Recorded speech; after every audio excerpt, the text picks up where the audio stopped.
जय जगन्नाथ सांग माने गल्प भंडार तरफ आपण मानक स्वागत। आसंतु जानिबा विभिन्न रोगरे अदार घरोई व्यवहार विषय रे।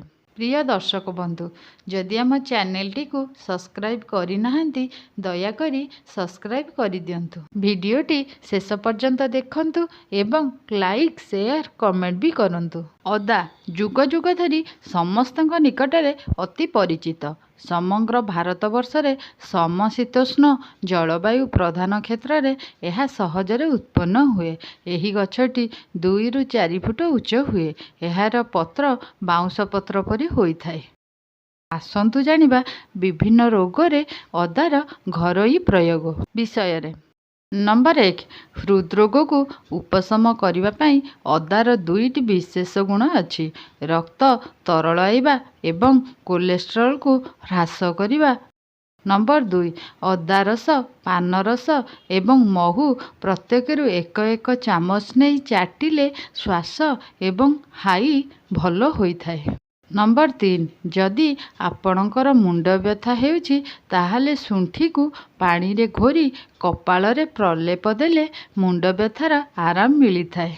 नंबर 4, श्वासजनित समस्या थिले शुंठी चूर्ण, रसुण एवं महू मिसाई सेवन कले श्वास रोग दूर होइथाय। नंबर 5, जदि कफयुक्त ज्वर हेउछि ताहाले क्षीर रे अदा सिझेई पीले उपकार मिले। गोड़ हाथ पीड़ारू उपशम मिलिथाय। नंबर 6, जदि गला बसी जाइछि ताहाले अदा ओ लवंग घीरे भाजी कलरे जाकिले गला बसिबा तंटी पड़िबारू उपशम मिले। नंबर 7, पक्षाघात हेले शुंठी चूर्ण को संध्यव लुण सहित पेशी सुंघिबा द्वारा पक्षाघातरू आराम मिले।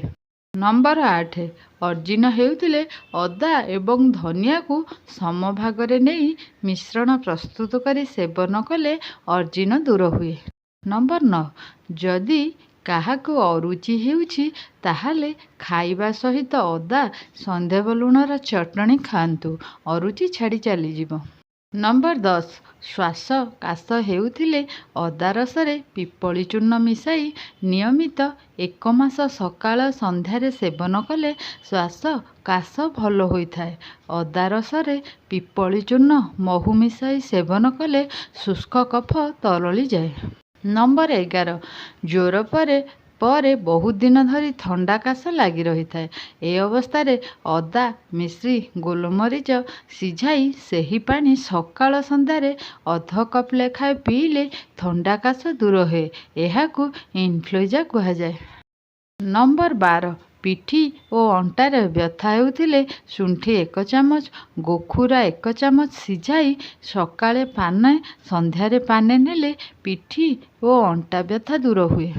वीडियोटी शेष पर्यंत देखंतु एवं लाइक शेयर कमेंट भी करंतु। नंबर 13, आंठू गंठी दरज हेउथिले अदा रस मालिश करंतु, आराम लागिबो। नंबर 14, दांतमूल फुलिबा ओ बिंधा हेले अदा को पोड़ी लुण सहित दांतमूल रे प्रयोग कले उपकार मिले। नंबर 15, रका पवन अटकिबा हेउथिले अदा दुब अरुआ चाउल बाटी उषुम करी लेप दियंतु, पवन अटकिबा भल होई जीवो।